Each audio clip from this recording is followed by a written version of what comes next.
The Tom Woods Show, episode 842. Prepare to set fire to the index card of allowable opinion. Your daily dose of liberty education starts here. The Tom Woods Show. Folks, there are a few things in this world you cannot compromise on, and one of them is a good night's sleep. Take $50 off the affordable, comfortable, awesome Casper mattress when you visit casper.com/woods and use promo code WOODS.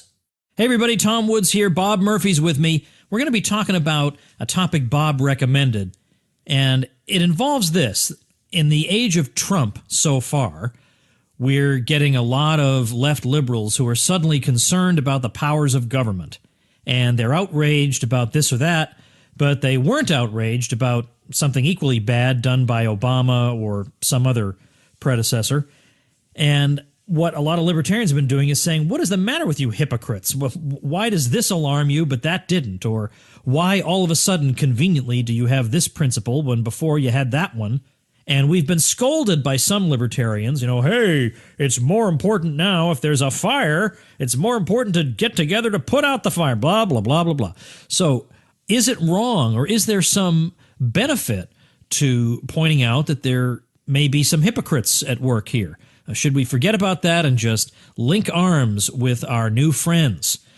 So Bob Murphy, as you know, he's my co-host on Contra Krugman, the weekly podcast we do refuting Paul Krugman's New York Times column.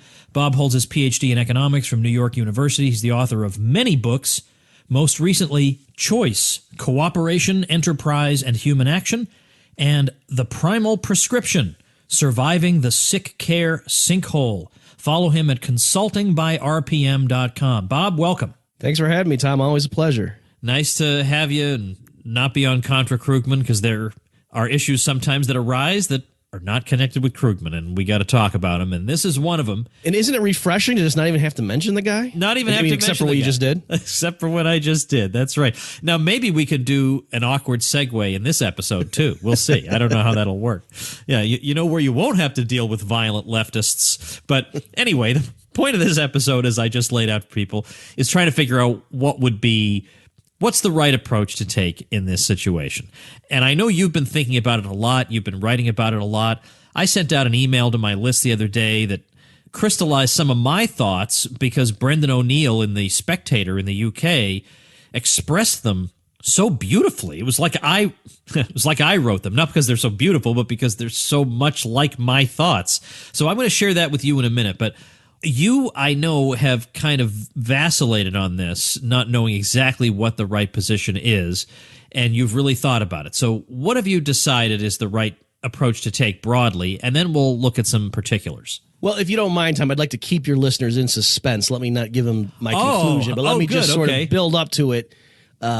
So all along during the campaign, I was saying, hey, guys, I don't like Donald Trump. I think he's a jerk personally. And I think a lot of his policies would be really bad. And sometimes I'd even put it in caps in my blog so that nobody could miss me saying that. And I'd say, I will say, however, that these attacks against him are really over the top. And it's starting to make me sympathize with the guy. And so what really flipped it for me was when National Review ran their whole issue dedicated to taking him out. And I thought, well, these guys, I know it's not that they're up late at night worrying about civil liberties and restraining military aggression abroad. So why are they against him? So that's when I actually flipped and stopped treating his candidacy as a joke, just kind of like as a funny thing because he was entertaining, and thought, oh my gosh, this is interesting. So there was that element. And then I thought he was going to lose the election. And when he won, I could not believe it. And I was overjoyed. So I'm just putting my cards on the table so people know where I'm coming from, because I thought he was so much better than Hillary Clinton would have been. Not because I, would have endorsed every policy he says, obviously, especially about trade. And then in the aftermath of that, on social media, I was guilty of this, if it is something I should be guilty of. I could not believe the hypocrisy of how many progressives were coming out and excoriating Trump for doing stuff that was 1% of stuff that Obama did. My favorite example is the New York Times running a front page article on how President Obama had a secret kill list, and nobody cared about that. And yet we're supposed to be flipping out because Trump gives tax breaks to carrier. So that was where I was coming from. And I was just tweeting. And then I noticed that I was getting a lot of people following me on Twitter who had like Make America Great Again hats on in their profile picture and stuff. And I had even some more recently, some longtime friends kind of privately ask me, so Bob, did you change? I kind of thought you were like a, anarcho-capitalist libertarian. Are you like, did you get really conservative? Are you a big Trump guy now? And so I was like, and I realized it is true that that's what I had been doing in my social media is more. I like Peter Klein's phrase. He said he's not pro-Trump. He's anti-Trump. And I thought that crystallized what I was doing. But what made me really stop and pause, Radley Balco had a post. I don't have it in front of me, but it was very well written, and I knew exactly what he meant. And he said, hey, guys, I'm paraphrasing here, but he said, hey, everybody, yes, the progressives are a bunch of hypocrites, or a lot of them are very hypocritical.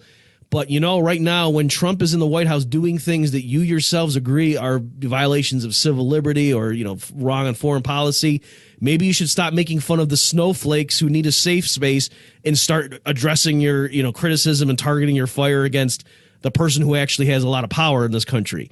Something along those lines. And I thought, ooh, gee, and that really stung me. Like, I thought, oh, man, am I doing that? So, and I thought about it, and I've refined my strategy or how I think I'm going to approach this going forward.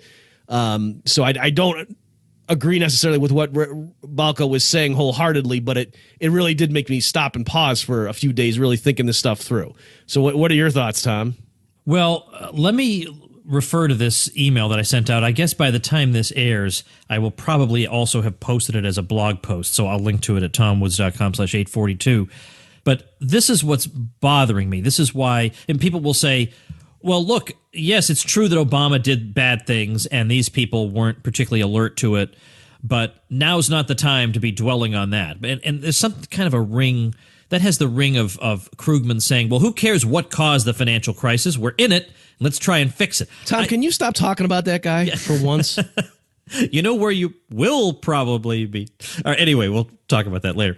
Anyway, on Twitter, for example, there's a woman who, she's upset about the immigration thing, and somebody pointed out to her, well, were you this upset when Obama did the same thing to people migrating from Iraq, for 6 months? And her actual response was, no, I loved President Obama. What on God's green earth does that have to do with anything, right? So my view is, I don't think these people actually suddenly understand the merits of limited government, or that if I just talk to them nicely, they're going to get that. Now, if it were my uncle and he was having some insight all of a sudden, I would sit him down and say, well, look, now do you kind of understand why I've been having this view? Because maybe one-on-one, my uncle's a regular guy. He's not part of some, left-wing violent group or whatever. I might be able to reach him. But I don't think these people do get it, and I think it is necessary to point out the inconsistencies here, because why would I want to spend time collaborating with people who are just going to turn around and stab me in the back 5 minutes later? Who I want to see if they have principles or not. There's nothing wrong with that. So, for instance, this email that will, I hope, be a blog post, Brendan O'Neill was writing in The Spectator. Now, Brendan O'Neill, as anybody knows, is not a Trump supporter. But his point is, I don't get why people are so willing to let others whitewash themselves by comparing themselves to Trump. So, for example, Madeleine Albright. This is the woman who famously said, well, look, she was told 500,000 children seem to have perished because of the Iraqi sanctions. And we have all seen the 60 Minutes clip where she says, well, we believe the price has been worth it. We've all seen that. Bill Richardson also doubled down on that as well. And now Madeleine Albright is saying, I may register as a Muslim to protest what Donald Trump is doing. And everybody's jumping on the bandwagon saying what a wonderful woman this is. So you forgot that she thought 500,000 deaths was okay? That's what Brendan O'Neill is saying. That look, in the warped moral universe of anti-Trump hysteria, in the historically illiterate world that has been fashioned by the protesters against him, what happens is Albright seems good, or at least better, because Trump is abnormal, and therefore the rest of them are normal. By portraying him this way, you are implicitly whitewashing everybody else. That's just a fact. If you're going to say this guy is just so abnormal, as Brendan O'Neill says, this out-of-control hatred for Trump doubles up as an uncritical conformist apology for the rot that came before him. It redeems barbarism. And then finally, Bob, he says this, more importantly is what this denormalization drive does for other politicians. It absolves them. It flatters them. It tells them that what they have done, the destabilization of nations, the destruction of lives, was normal, at least in comparison to this.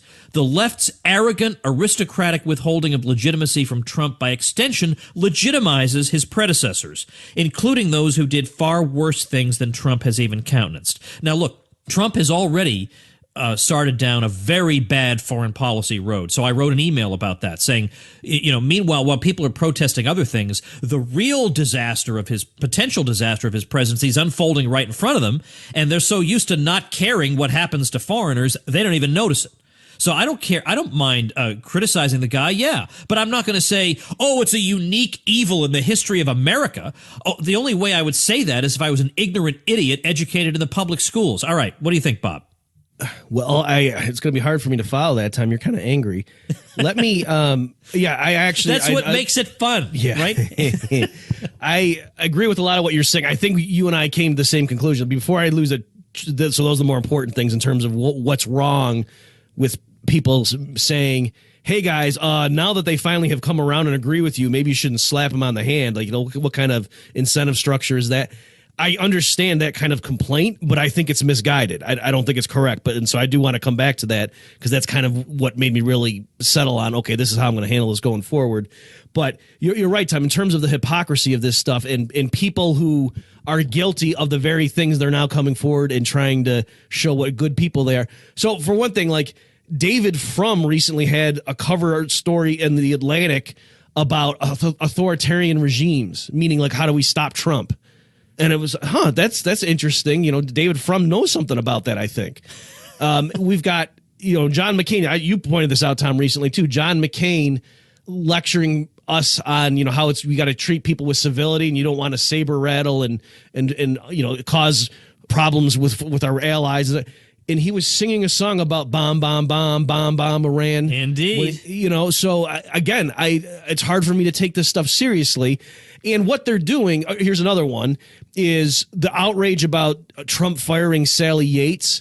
Now, I don't know enough about that situation to know whether or not it's correct in terms of, like, was she just doing what she thought her, what the thing was, whatever. So I don't know enough about the law to be able to say that. But what I do know is the people who are flipping out about Trump firing her for just standing up for human decency or whatever are the ones that when Kim Davis was refusing to do what was going to violate her conscience, they said, do your damn job.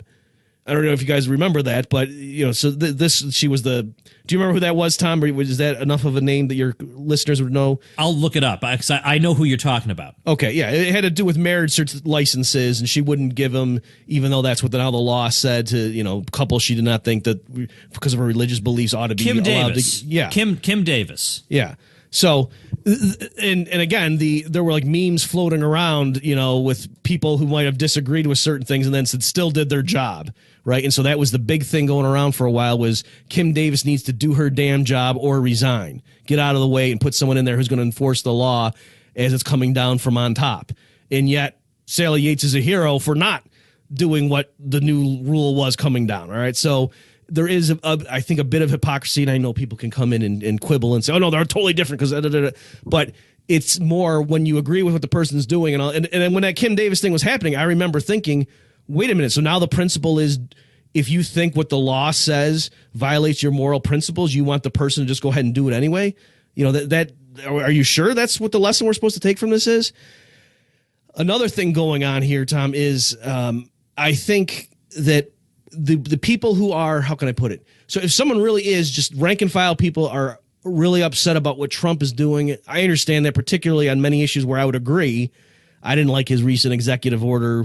There are like people who already had visas in line. They're going to go start a job. And then all of a sudden you imagine you're going to the airport and then you realize, oh no, it's canceled. What a pain in terms of logistical nightmare. Yeah, right. And by the way, it looks like they have subsequently walked back that part of it, but sure they should have had their ducks in a row on that. Yeah. So, what everyone thinks of immigration, clearly this is just bureaucrats and government doing stuff and messing up people's private schedules and affairs. And, that's just what happens. But you're right. I think that is being hijacked by politicians. Just like, if you remember, Tom, the Tea Party movement, when it first started, that was a pretty pure, I think, legitimate grassroots opposition to the bailouts and government, what they thought Obama was going to come in and really expand government's footprint in healthcare.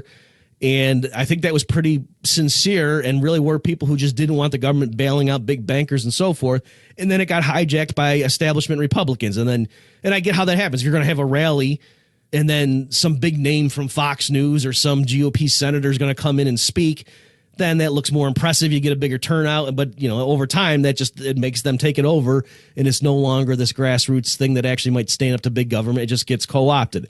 So I think you see that happening with the genuine people on the left, the rank and file, who really are just concerned about civil liberties and so on, that, they're getting hoodwinked by Democrat politicians coming in who don't care about civil liberties. They proved they didn't care during the Obama administration.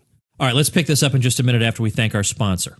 I don't know about you, but my whole attitude changes after I've had a good night's sleep. And I can't get a good night's sleep when I feel like I've been sleeping in Alcatraz. And that's why I recommend to you the Casper mattress. It's got over 20,000 reviews and an average of 4.8 stars. So it's becoming the internet's favorite mattress. It's obsessively engineered, and it's offered at a price you won't believe. It's got just the right sink, just the right bounce, thanks to the supportive memory foams it has. It's very much worth trying out. In fact, you can try it out for 100 nights, risk-free in your own home. If you don't love it, they'll come pick it up and refund you everything. Free shipping and returns to the U.S. and Canada. And designed, developed, and assembled in the United States. And you can get 50 smackers off. That's $50 off a Casper mattress when you check it out at casper.com/woods and use code WOODS at checkout. All right, Bob, you were in the middle of talking and thinking, and I'm going to let you continue doing that now. Because you had to try to, raise money or something from your dirty capitalist enterprise. Yeah, you're darn right. So I really did think have somewhat of an epiphany, and it ties in with what you said early on in the show here, Tom, that it's certainly true. If I encounter somebody who said, wow, the stuff Trump is doing is horrible, and you know what? Obama did similar things, and I'm just sorry. I just didn't notice it.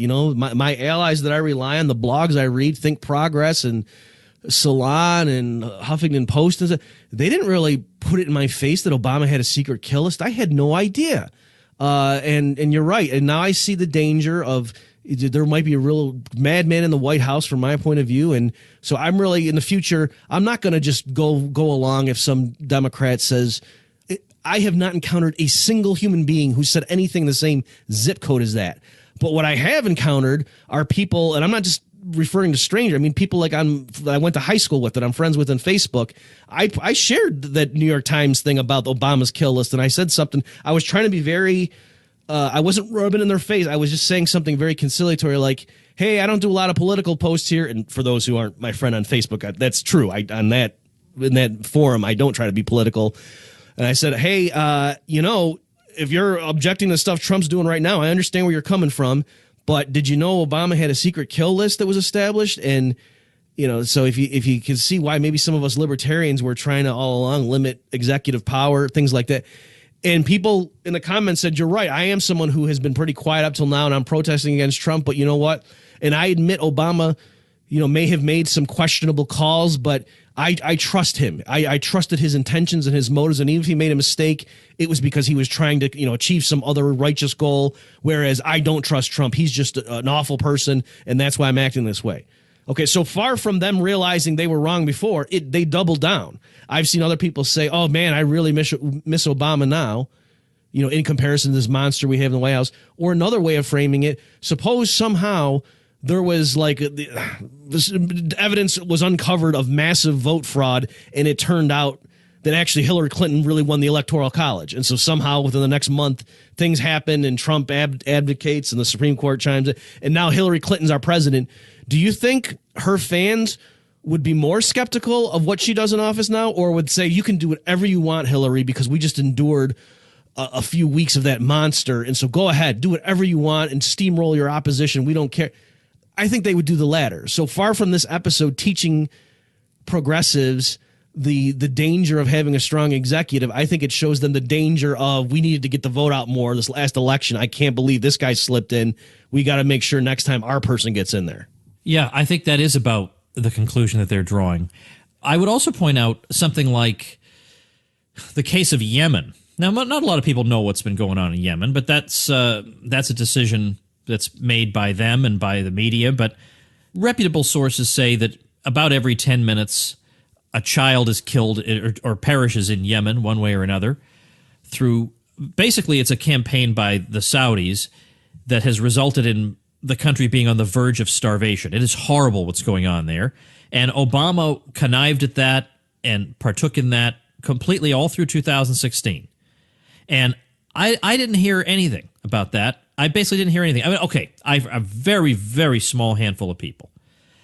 And again, if I'm trying to figure out what is the hierarchy of statist outrages, I would say starving a country to death is pretty close to the top. And temporarily closing off immigration from 7 countries is not as close to the top as starving the actual people. And yet starving the actual people, like nothing, like this is no big deal. I don't understand the universe you could inhabit where the starving thing you don't even share that. It doesn't even get a share on social media from you, but you're out in the streets screaming about the other thing. Either do both or do neither one, but don't do one and not the other. That's my thinking. Right. And so here's where I am altering my stance. I am, because it's true. When some people, like I said, friends who know me for a while were reaching out privately and saying, like, wow, did you all of a sudden, are you a big, like, culture warrior now or something? You know, they really were shocked by what I was doing on Twitter when I was like, what are you talking about? And I looked back and yes, it did seem like all I was doing was smacking down people who were criticizing Trump, and one could have understandably thought I had no problem with anything he was doing. So I am trying to come forward, because you can hear, I think, Tom, the model is, and this shows why I'm willing to work, build alliances with people who don't agree with me on everything. The person I have in mind is Glenn Greenwald, who I probably talk about him too much at this point, because he is one of the few exceptions to this rule where he was against violations of civil liberty under the George W. Bush administration, and he was consistent when Obama was doing similar or even worse things. And he was one of the few people, and a lot of his friends who loved him during the George W. Bush years all of a sudden turned on him during the Obama years because they thought, oh, come on, look at all the good stuff Obama's doing. You really don't need to focus on that negative stuff. Obama's giving us health insurance, and he's going to raise taxes on the rich, and he cares about the environment, and, let's have a balanced view.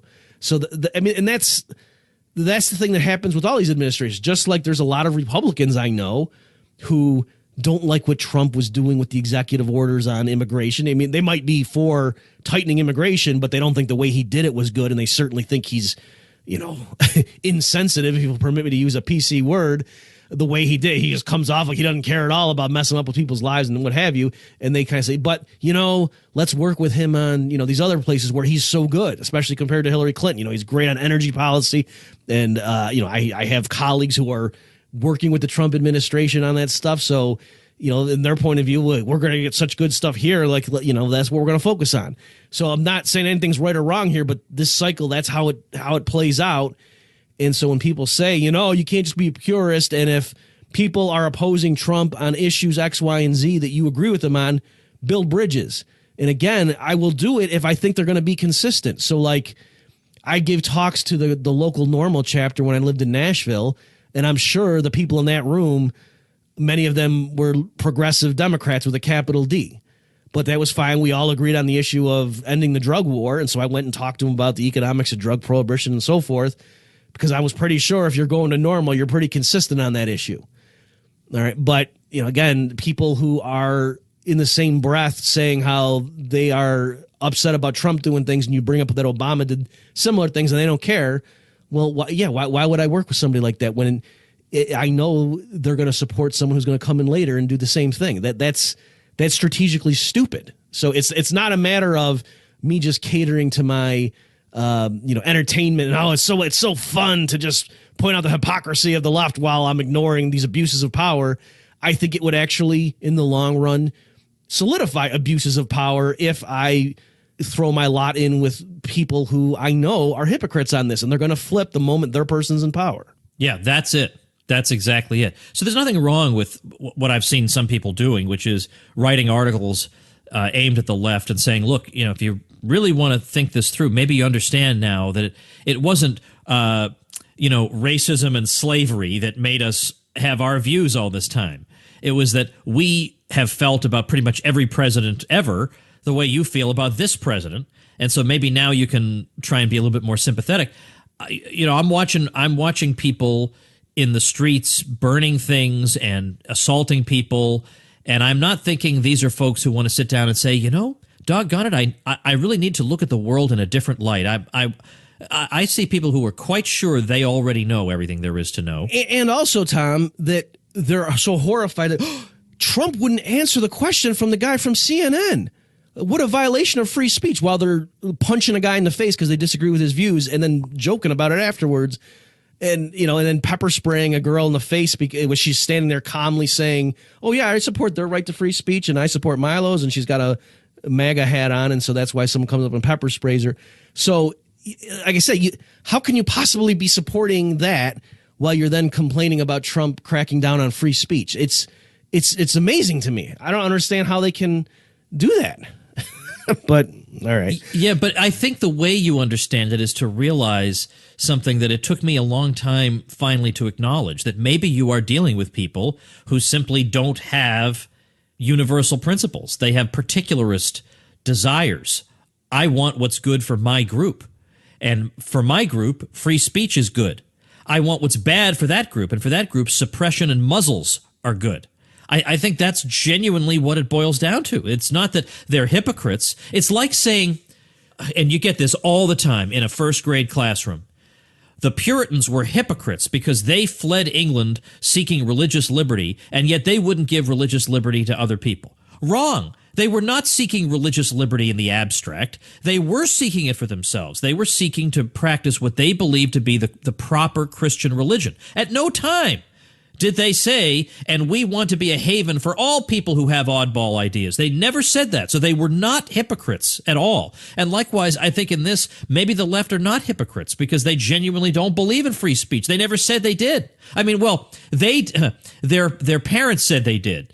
And maybe their young grandparents in the early 60s said they did. But that was a long time ago. I mean, that's like saying that Alan Greenspan is an Ayn Randian because he wrote for the newsletter in the mid-60s. Well, I understand your point, Tom. I think you're letting them off the hook too easily. Oh, okay. Tom, okay, that is the one correction I will permit on this show. Yeah, because they're not just saying, no, CNN should have the right to, without a strong media, journalistic integrity and the freedom of the press, how can we possibly contain abuse? They're not saying that. They're just saying, oh my gosh, Trump's cracking down on free speech. So if that's something we're supposed to go in the march in the streets for, that makes it sound like they think free speech is an important thing. So you're right that when you try to analyze deep down and explain their behavior, it is that they don't believe in abstract principles. But I'm saying they talk like they do, and at least in several contexts. And so yeah. No, that's true. Yeah, they do talk like they do. So in that case, but on the other hand, there are plenty of leftists who don't talk that way, and they're getting their inspiration from the new left hero Herbert Marcuse, who basically said you can't have free speech for intolerant groups. And by intolerant, of course, he meant everybody except himself. You can't allow that because they use the speech as a structural means of oppressing others. So we can't allow those people to express their thoughts. And so you do start hearing a bit of that now when we say, well, we can't allow white supremacists to speak. Look, Milo Yiannopoulos is a lot of things. He obviously is, by no non-hysterical definition is he a white supremacist. You don't have to like the guy. But for heaven's sake, point out to me where he has ever said there should be laws in place that privilege white people over other races. I don't see anything like that, and that is the only non-hysterical definition of white supremacy that there is. And that is the definition that every thinking person accepted, that definition, all the way up until the definition suddenly got changed in 2016. Yeah, let me also just mention, so again, I don't want to make it sound like, after further review, everything I've done is fine. I do realize that if its work was coming off, that all I had to do was be smug and criticize progressive hypocrites. That's not too productive, and so I am trying to make sure nobody misunderstands my views, even though I don't regret any particular tweet I would have sent out or anything. But I know this is true, and this is the danger of people mindlessly sharing stuff that's bogus, like all that crazy stuff about that dossier that was compiled against Trump, and then, and there's factual errors in it, and they're all unverified statements from anonymous Russian sources and things like that. Because of that, if I see something that looks like a legitimate news story about something horrible happening on the Trump administration, I don't just retweet it and say, okay, guys, let's, be fair here. This is bad, because half the time it turns out the story's wrong. Oh, yeah. So just to give one specific example, with my son, I was, talking about this stuff with my son a couple weeks ago, and he's 12, and I mentioned, and I saw a New York Times headline saying something like, Trump administration poised to reopen CIA secret prisons. And I was like, whoa. And I said, okay, hey, you know what? I was talking to you about how people were overreacting, but here's something. And then I explained to him the whole history of the secret prisons under the Bush administration or whatever. And I said, so, it may come off like I'm just defending Trump against his hysterical critics, but I mean, that's really it. Oh, and it turned out, no, that wasn't true. That was a leak of a draft executive order memo out of thousands that had been prepared in the transition that somebody sent, and the New York Times ran a headline on it as if Trump was getting ready to announce the thing the next day. And, they actually, the White House denied and said, no, we're not going to do that. So maybe they floated that to see what the reaction would be and then backed off. Who knows? But the point was, the New York Times headline misled me. And I know, and please don't contact me, everybody, and say, oh, I can't believe you trust it. There's a difference between like being misleading and just saying something that's flat out false.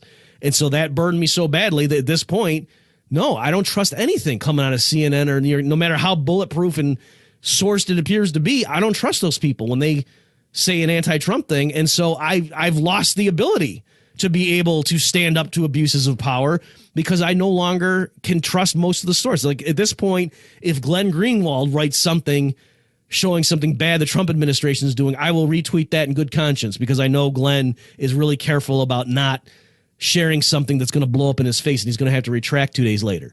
But other than that, I've seen Reason share a story that then they had to say, oh, actually, no, it turns out this is probably the guy who was making up. Sorry, our bad. And so it's like there's lots of places that are so eager to show something awful the Trump administration is doing. They don't carefully check. And so it's the fans of doing that are going to say, oh, who cares? It's Trump after all. He's a jerk. But no, it's having the exact opposite effect. His diehard fans are going to say, yep, fake news, lying media, they're just out to get him. So that's going to embolden their support for him.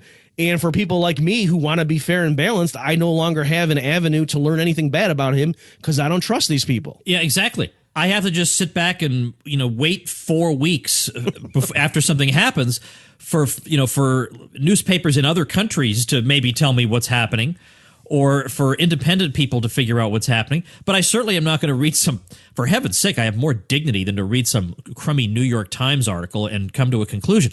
These people, they're Judith Miller. Judith Miller repeated every lie related to the Iraq War there was. And she's still, as far as I know, she still writes.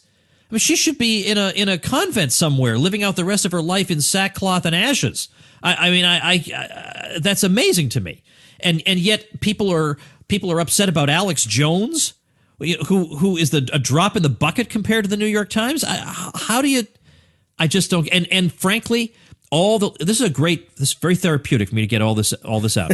All the libertarians on Twitter who are virtue signaling to make sure everybody understands that CNN may get something wrong once in a while, but this is an institution of American society. These are the sort of people who want to make clear that they respect our wonderful institutions and they don't like people who are disrespectful toward them. And boy, that Alex Jones, he sure is a joker and whatever.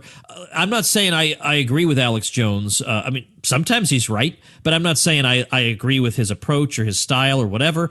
But I have some sense of proportion. What possible reason would I have to go around denouncing Alex Jones, of all people, when the entrenched institutions of American society are at war with everything decent and lie 24 hours a day. Why would I possibly do that? And yet I'm surrounded by these libertarians who want to make absolutely clear that everybody understands that they have all the correct likes and dislikes, as if the regime is interested in making distinctions like that, as if the social justice warriors are interested in making distinctions like that. If you even slightly favor the free market, you're a neo-Nazi fascist. And they're going to get to a point where they're going to feel like you can be punched in the face. And all your little protests on Twitter about how sweet and pure and wonderful you are, and you're not like those other libertarians, that isn't going to matter a thing. It's not going to matter. They're not going to make that distinction. So don't even bother. All you're doing is cluttering my feed and bothering me.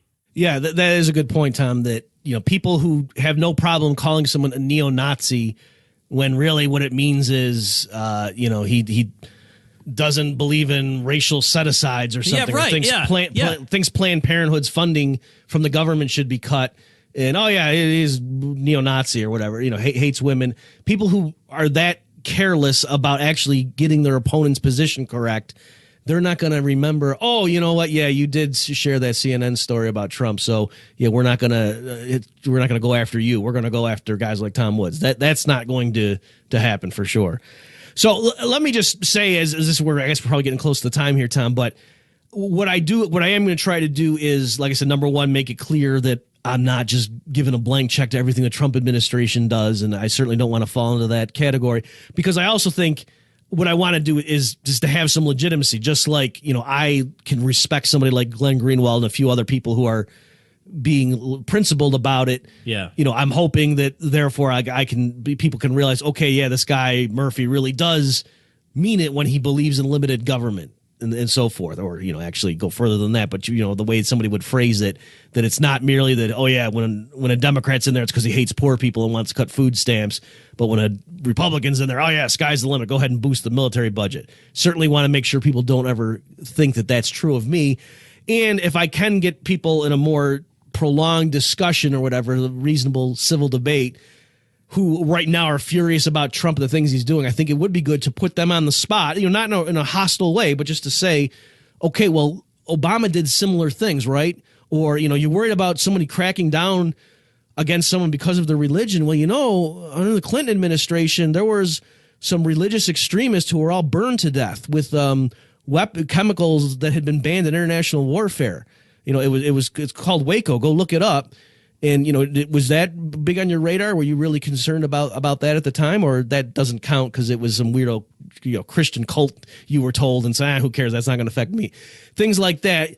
And, get them to then explain the difference. Why is it? Or maybe hopefully they'll say, oh, yeah, you're right. I shouldn't have been so, just dismissive of that. And I shouldn't have given a free pass at the time. I think that might be a way to try to, effect some change, if you will, is to get people at least to confront that and say something. But like I said, I have yet to see it work on someone. They will say, like what you said, Tom, in that video, that woman going, no, I wasn't against Obama. I liked Obama. What are you talking about? Like, she was mystified. She didn't even understand the point of the question. Yeah. Like, no. Why are you pointing out that Obama did something similar? Didn't you hear me? I like Obama. I don't like Trump. That's what was so amazing about that. Not just her hypocrisy. She didn't even get the question. She was like, what are you asking me that for? Yeah, I think she might have now, because that was retweeted thousands and thousands of times on Twitter. So I'm pretty sure it's gotten back to her that she's now a social media celebrity. It might get through the old noggin now what the problem was. Hey, if we can just change one mind, it's all worth it. That's right. All right. Well, look, what was the point of this episode? Can you sum it up? What was the point? What did we have this? I don't want to say rant, because I hate the word rant. People use that word for an impassioned speech they disagree with, is always called a rant. So the word rant, I ban it. Okay, it is banned. If you try to use the word rant, Tom is going to pepper spray you. That's right. So you know. That's right. Now, I'm not going to say it's a stream of consciousness episode, because it was more structured than that. But this sort of let it all flow, say what you want to say, summarize for everybody why it was important for them to hear this. Okay, because I think libertarians who were outraged by abuses under the Obama administration, now when they're confronted with the utter hypocrisy of progressives, they need to find a way to be productive and not just cater to their own, pleasure in mocking other people's hypocrisy. And so I think you and I needed to sift through and say, okay, what's a good strategy for going forward. So I think what we concluded was we're not wrong in pointing out the hypocrisy and being very wary of allying with people who we think with justification are going to flip as soon as the tables turn, and that would just be stupid. That's not, us being smart and putting aside our differences and building bridges. No, if you're allying with people who really haven't changed, right? So that's number one, that make sure if you're supposed to build a bridge with someone, they really have come around. But number two, okay, don't push such people away by being a complete jerk about it, right? That try to be approachable, and there may be people who learn from this. Look, I learned, I remember the eve of the Bush-Gore election when that was up in the air, and I went to bed that night before it was determined, of course, and I was really worried, oh no, if Gore wins, he's going to wreck the economy, right? So in retrospect, I realized how foolish that was, let alone, the invasion of Iraq stuff. And so, that was a learning experience. And so I would just say, try to foster that with people that are your friends with or what have you, that take your opinion seriously, that gently just point out if you think that they're being utter hypocrites on this stuff, marching in the street for things that in the grand scheme aren't anywhere near the stuff Obama had done, and just try to get them to articulate, why is that? What is your view? And maybe in so articulating it, they'll realize, oh yeah, I really can't defend that. Well, and with that, we will say goodbye here. TomWoods.com/842. We'll probably have a few links up there related to all this. I'm going to have on tomorrow's episode, Angelo Codavia. And if you're familiar with that name, he's written some fantastic essays on all sorts of topics, and it's on the origins of political correctness. And it's not just another neocon, political correctness originated in 1966 out of nowhere. It's nothing like that. He's writing at a very high level, and it's astonishing stuff. It's one of my favorite episodes of all time. So we're going to carry this conversation forward a bit, and then, because if all we talked about was this, the terrorists would win, it's back to regular topics coming up soon. But anyway, Bob, I'm really glad that we were able to catch up and do this. And you suggested this topic, and I'm really glad we did it. We didn't rehearse anything as if I needed to tell the audience that after this episode. But we just talked, and I think it came out well. Thanks for doing it. Sure thing. Glad to be here. I always love to hear your rants. I mean, your impassioned pleas for liberty. There you go. Thanks. All right, that's it for today, everybody. If you've been enjoying the show, then become part of the elite by joining me at supportinglisteners.com, and I will see you tomorrow. Become a smarter libertarian in just 30 minutes a day. Visit TomWoods.com to subscribe to the show for free, and we'll see you next time.